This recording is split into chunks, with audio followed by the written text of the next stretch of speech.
जब बात आती है इंडस्ट्रीज़ के परफॉर्मेंस को मेजर करने की, तो हमारे कंट्री में प्राइमरीली 4 टूल्स को यूज़ किया जाता है। कौन कौन से 4 टूल्स को यूज़ किया जाता है? एक है index of industrial production, IIP। पहला कौन सा है? Index of industrial production. दूसरा है index of 8 core industries, 8 core industries हैं उनका इंडेक्स। तीसरा है एनुअल सर्वे ऑफ इंडस्ट्रीज और चौथा है परचेजिंग मैनेजर्स इंडेक्स। 4 टूल्स को यूज़ किया जाता है हमारे कंट्री में इंडस्ट्रीज़ के परफॉर्मेंस को मेजर करने के लिए। वो 4 टूल्स कौन से हैं? एक है इंडेक्स ऑफ इंडस्ट्रियल प्रोडक्शन, दूसरा है इंडेक्स ऑफ 8 कोर इंडस्ट्रीज, तीसरा है एनुअल सर्वे ऑफ इंडस्ट्रीज और चौथा है परचेजिंग मैनेजर्स इंडेक्स। इन चारों टूल्स के बारे में एक एक करके पढ़ लेते हैं। सबसे पहले हम बात करेंगे इंडेक्स ऑफ इंडस्ट्रियल प्रोडक्शन के बारे में, IIP के बारे में। इंडेक्स ऑफ इंडस्ट्रियल प्रोडक्शन, इसको कंपाइल करने का काम और इसको इम्प्लीमेंट करने का काम सेंट्रल स्टैटिस्टिकल ऑफिस का है, जिसको आज की डेट में NSO बुलाया जाता है, नेशनल स्टैटिस्टिकल ऑफिस बुलाया जाता है। तो ये जो IIP है, इसको कंपाइल कौन करता है? NSO कंपाइल करता है और इसको हर एक महीने कंपाइल किया जाता है। बेसिकली इंडस्ट्रियल प्रोडक्शन की एक बास्केट बनाई हुई है हमने। ये जो बास्केट है, इसके प्रोडक्शन में किस तरीके से शॉर्ट टर्म में चेंजेस आ रहे हैं, उन चेंजेस को नोटिस किया जाता है इस इंडेक्स ऑफ इंडस्ट्रियल प्रोडक्शन में। और हमने बेस ईयर क्या लिया हुआ है? 2011-12। बेस ईयर क्या लिया है? 2011-12 इज द बेस ईयर। और ये जो डेटा लिया जाता है, ये डेटा लिया जाता है 14 मिनिस्ट्रीज से।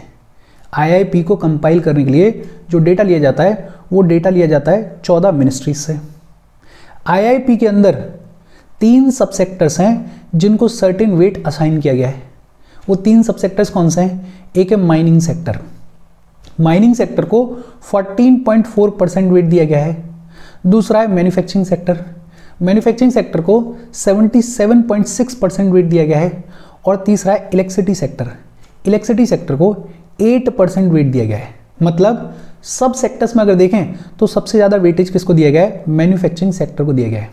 लेकिन अगर यूज वाइज देखें तो सबसे ज़्यादा जो वेटेज है वो प्राइमरी गुड्स को दिया गया है। भाई इनके अंदर भी तो बहुत सारे आइटम्स हैं, तो अगर यूज वाइज देखें तो सबसे ज़्यादा वेटेज प्राइमरी गुड्स को दिया गया है। अगर सेक्टर वाइज देखें तो सबसे ज़्यादा वेटेज मैन्युफैक्चरिंग सेक्टर को दिया गया है।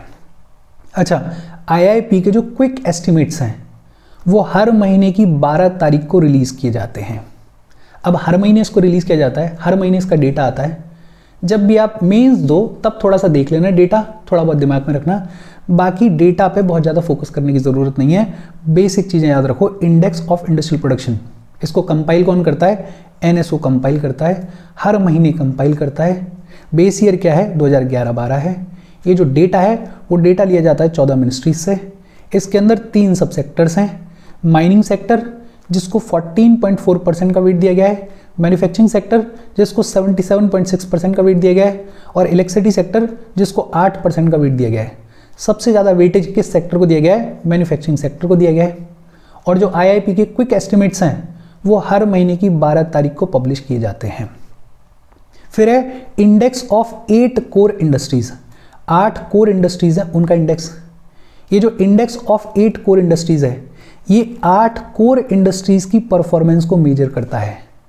और IIP के अंदर इंडेक्स ऑफ इंडस्ट्रियल प्रोडक्शन के अंदर ये जो 8 कोर इंडस्ट्रीज हैं, इनको इन टोटल 40.27% का वेट दिया गया है। इस IIP के अंडर इन 8 कोर इंडस्ट्रीज को कितना वेटेज दिया गया है? 40.27% का वेटेज दिया गया है। और ये जो इंडेक्स ऑफ 8 कोर इंडस्ट्रीज है, इसको इंडस्ट्रियल परफॉर्मेंस का बैरोमीटर माना जाता है। अच्छा, कौन कौन सी 8 कोर इंडस्ट्रीज हैं और उनका कितना वेटेज है? सबसे ज़्यादा वेटेज है रिफाइनरी प्रोडक्ट्स का। कितना वेटेज है? 28%। फिर है इलेक्ट्रिसिटी, कितना वेटेज है? 19.9%। फिर है स्टील, कितना वेटेज है? 17.9%। फिर है कोल, कितना वेटेज है? 10.3%। फिर है क्रूड ऑयल, कितना वेटेज है? 9%। फिर है नेचुरल गैस, कितना वेटेज है? 6.9%। फिर है सीमेंट, कितना वेटेज है? 5.4%। और लास्ट में फर्टिलाइजर्स, कितना वेटेज है? 2.6%। सबसे ज़्यादा वेटेज है रिफाइनरी प्रोडक्ट्स का और सबसे कम वेटेज है फर्टिलाइजर्स का। अब ये भी रिलीज़ किया जाता है हर महीने, इसका भी डेटा आता है। तो वही मेंस के पॉइंट ऑफ व्यू से थोड़ा बहुत देख लेना, बहुत ज़्यादा इसमें घुसने की ज़रूरत नहीं है। हाँ, अगर कोई न्यूज़ में आ जाए किसी वजह से तो फिर इसके डेटा को थोड़ा और ढंग से देख लेना। तो इंडेक्स ऑफ 8 कोर इंडस्ट्रीज़, इसमें आपको याद क्या रखना है कि एक तो IIP के अंदर ये जो 8 कोर इंडस्ट्रीज़ हैं इनको इन टोटल 40.27% का वेटेज प्रोवाइड किया गया है। और इस 40.27% में किस तरीके से वेटेज डिवाइड किया गया है? रिफाइनरी प्रोडक्ट्स को सबसे ज़्यादा 28% और फर्टिलाइजर्स को सबसे कम 2.6%। फिर इसके बाद तीसरा टूल है annual survey of industries. Annual survey of industries, ये जो हमारा ऑर्गेनाइज्ड मैन्युफैक्चरिंग सेक्टर है, इस ऑर्गेनाइज्ड मैन्युफैक्चरिंग सेक्टर के लिए जो इंडस्ट्रियल स्टैटिक्स हैं उसका प्रिंसिपल सोर्स है एनुअल सर्वे ऑफ इंडस्ट्रीज। और इसको एनुअली पब्लिश किया जाता है बाय CSO बाय NSO। तो इसको एनुअली पब्लिश किया जाता है। और जो डेटा है इस एनुअल सर्वे ऑफ इंडस्ट्रीज के लिए जो इंफॉर्मेशन है उसको कलेक्ट किया जाता है एज पर कलेक्शन ऑफ स्टैटिक्स एक्ट 2008। 2008 के कलेक्शन ऑफ स्टैटिक्स एक्ट में जो लिखा हुआ है उसके प्रोविजंस को फॉलो करते हुए डेटा को कलेक्ट किया जाता है, इंफॉर्मेशन को कलेक्ट किया जाता है for annual survey of industries. Annual survey of industries में किस किस को कवर किया जाता है? सारे फैक्ट्रीज जो कि रजिस्टर्ड हैं under factories act of 1948। Factories act of 1948 के तहत जो भी फैक्ट्रीज रजिस्टर्ड हैं उनको कवर किया जाता है। बेसिकली ऐसे फैक्ट्रीज जो कि 10 से ज़्यादा लोगों को एम्प्लॉय करते हैं और पावर को यूज़ करते हैं उनको कवर किया जाता है। और ऐसे इंडस्ट्रीज़ जो कि 20 से ज़्यादा लोगों को एम्प्लॉय करते हैं और पावर को यूज़ नहीं करते हैं उनको कवर किया जाता है। तो सारे फैक्ट्रीज़ जो कि फैक्ट्रीज एक्ट ऑफ 1948 के तहत रजिस्टर्ड हैं उनको कवर किया जाता है। दूसरा, ऐसे यूनिट्स जो कि 100 से ज़्यादा एम्प्लॉयज़ को हायर करते हैं उनको कवर किया जाता है। मतलब कहीं पे भी रजिस्टर्ड हो लेकिन अगर 100 से ज़्यादा एम्प्लॉयज़ हैं उसमें तो उनको कवर किया जाता है। जितने भी रजिस्टर्ड बीड़ी और सिगार के मैन्युफैक्चरिंग एस्टेब्लिशमेंट्स हैं उनको कवर किया जाता है। और सभी इलेक्ट्रिसिटी अंडरटेकिंग्स को भी इसमें कवर किया जाता है। किसको कवर नहीं किया जाता है एनुअल सर्वे ऑफ इंडस्ट्रीज़ में? एक तो डिफेंस एस्टेब्लिशमेंट्स को नहीं किया जाता है, oil storage and distribution depots को नहीं किया जाता है, और डिपार्टमेंटल यूनिट्स को नहीं किया जाता। जैसे रेलवे वर्कशॉप्स हैं, जैसे गवर्नमेंट्स वगैरह हैं, जैसे वाटर सप्लाई वगैरह के डिपार्टमेंट्स हैं, उन डिपार्टमेंटल यूनिट्स को कवर नहीं किया जाता है। एनुअल सर्वे ऑफ इंडस्ट्रीज, इसको पब्लिश कौन करता है? वही NSO पब्लिश करता है, लेकिन इसको एनुअली पब्लिश किया जाता है। और इसके अंदर जो डेटा कलेक्ट किया जाता है, जो इन्फॉर्मेशन कलेक्ट की जाती है, वो कलेक्ट की जाती है as per provisions of collection of statistics act of 2008। किस किस को कवर किया जाता है?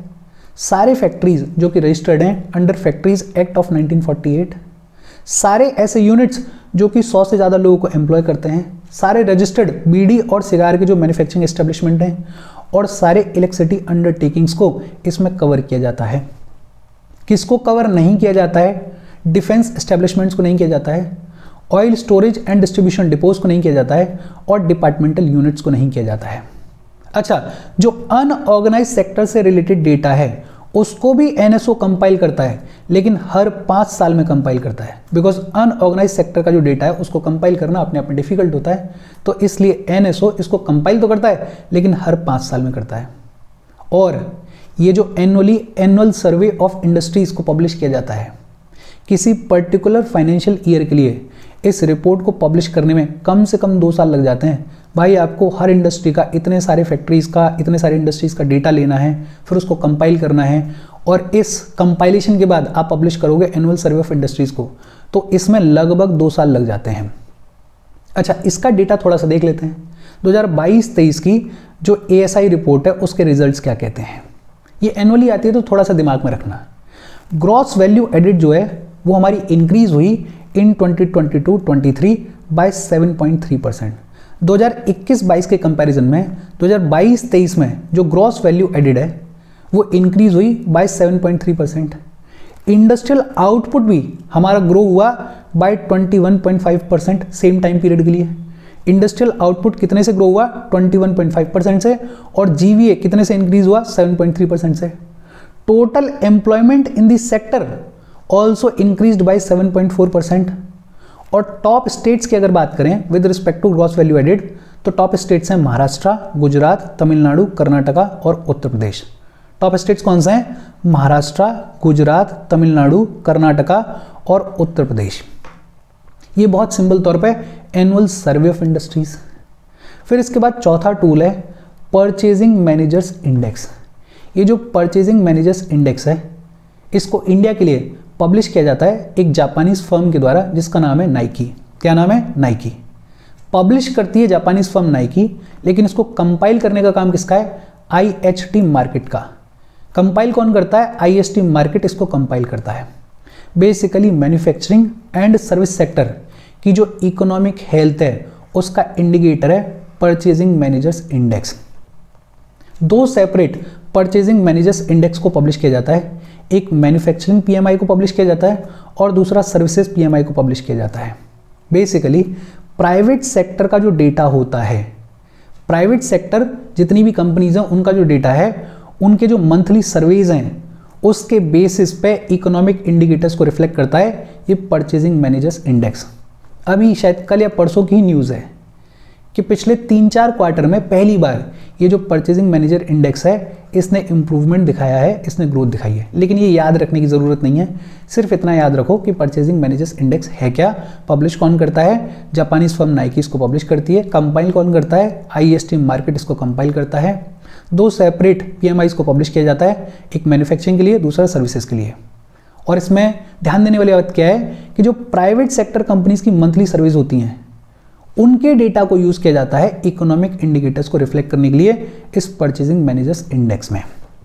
ये 4 टूल्स हैं जिनके थ्रू हमारे कंट्री में इंडस्ट्रीज के परफॉर्मेंस को मेजर किया जाता है। देखो बेसिक तौर पे इनको दिमाग में रखना, ऐसा घुसने की तो ज़रूरत नहीं है, लेकिन हाँ बेसिक तौर पे आपको जानकारी होनी चाहिए ताकि अगर कभी कोई आंसर लिखो या प्रीलिम्स में कोई एक लाइन आ जाए, पूछ ली जाए, तो आपको बेसिक पता होना चाहिए कि हाँ यार ये तो चलता है। हम आगे बढ़ें उससे पहले वीडियो पे लाइक के बटन को दबा दो। लाइक दबाना ज़रूरी है बिकॉज यूट्यूब ऐसे ही फंक्शन करता है, जब आप वीडियो पे लाइक के बटन को दबाते हो तो यूट्यूब वीडियो को कंसिडर करता है और थोड़ा सा पुश कर देता है। तो लाइक का बटन दबा दो, शेयर कर दो अपने सोशल मीडिया हैंडल्स पे, व्हाट्सएप वगैरह पे अपने फ्रेंड्स को, जो भी लोग इसमें इंटरेस्टेड हैं, इससे रिलेटेड पढ़ाई कर रहे हैं, उनको शेयर कर दो। और ये दोनों चीज़ें तो खुद से कर दिया करो, होपफुली आपने कर भी दी होगी बिकॉज इसमें आपका कुछ जाता नहीं है। और चैनल की ग्रोथ के लिए ये दोनों चीज़ें बेहद इंपॉर्टेंट हैं। अगर चैनल को सब्सक्राइब नहीं किया है तो चैनल को सब्सक्राइब भी कर लो, और अगर आप केपेबल हो, हेल्प कर सकते हो, तो आप हमें हेल्प कर सकते हो by clicking on the join button, या फिर आप कंट्रीब्यूट कर सकते हो QR कोड को स्कैन करके। फिर इसके बाद बात आती है इंडस्ट्रियल सिकनेस के बारे में। और इंडस्ट्रियल सिकनेस को लेके कंपनीज एक्ट ऑफ 2013 क्या कहता है?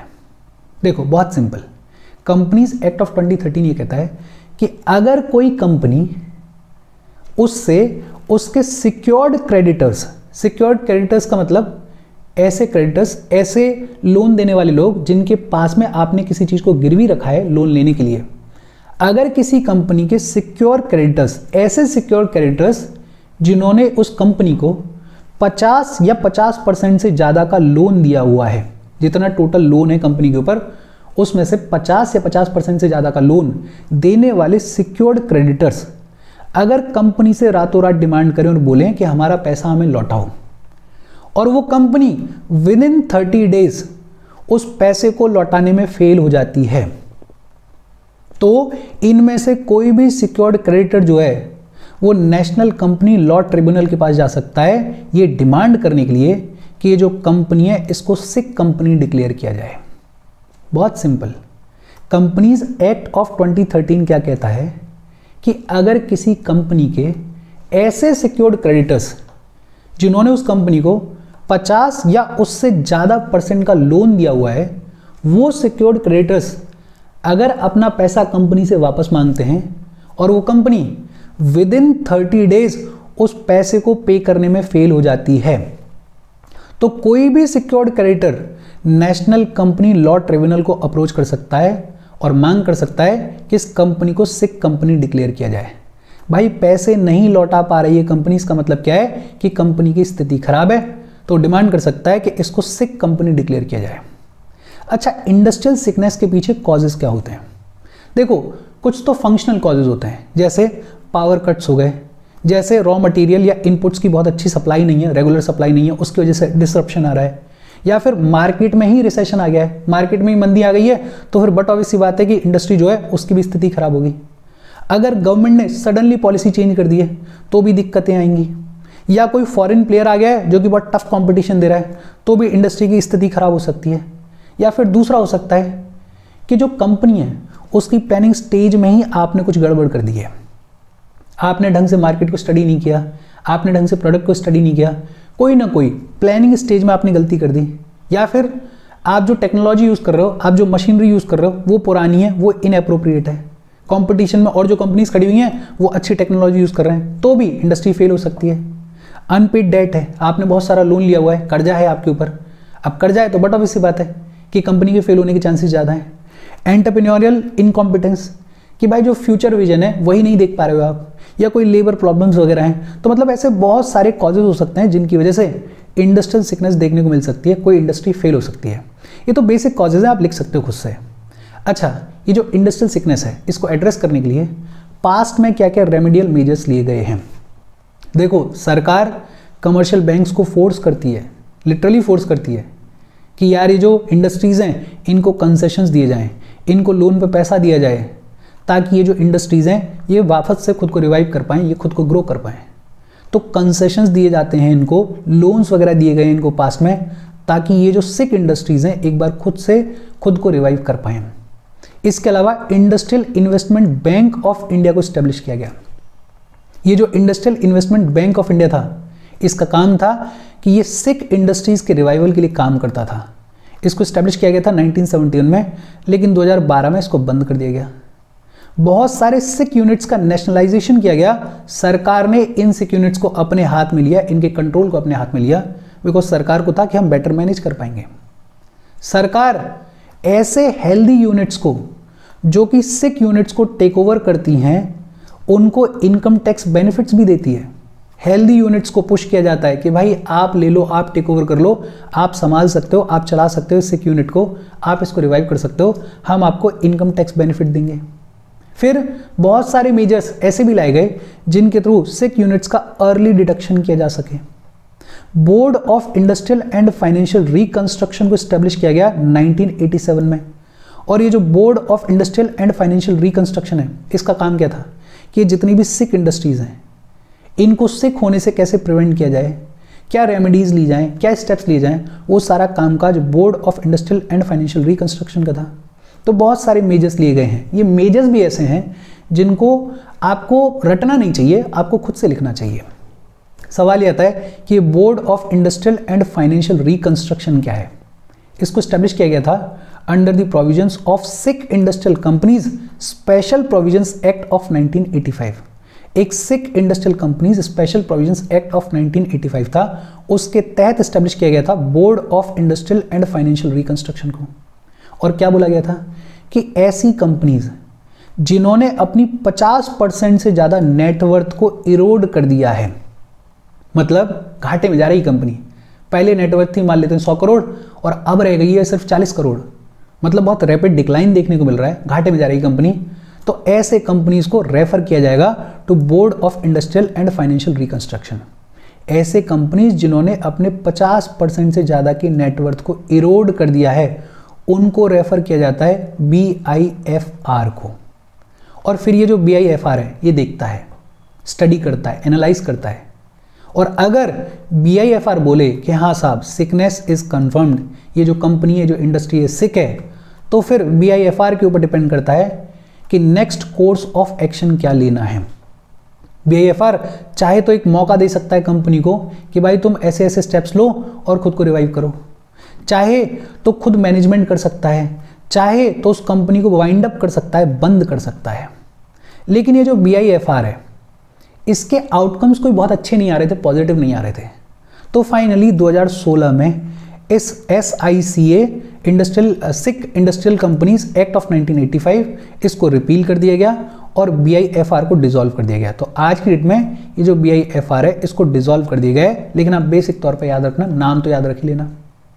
फिर एक नेशनल मैन्युफैक्चरिंग पॉलिसी ऑफ 2011 लाई गई, और ये जो नेशनल मैन्युफैक्चरिंग पॉलिसी ऑफ 2011 थी, इसके ऑब्जेक्टिव्स क्या थे।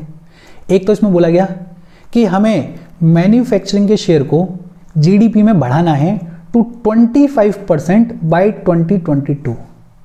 मैन्युफैक्चरिंग के शेयर को जीडीपी में बढ़ाना है और लेकर आना है 25% तक बाय 2022, और हमें 10 करोड़ नए जॉब्स को क्रिएट करना है मैन्युफैक्चरिंग सेक्टर में।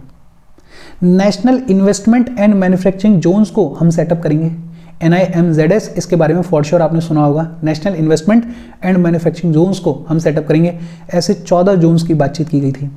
फिर बोला गया कि डोमेस्टिक वैल्यू एडिशन के ऊपर हम फोकस करेंगे और मैन्युफैक्चरिंग में टेक्नोलॉजी को अपग्रेड करेंगे, और जो वर्कर्स हैं उनको एप्रोप्रिएट स्किल सेट्स प्रोवाइड करने के लिए भी काम किया जाएगा।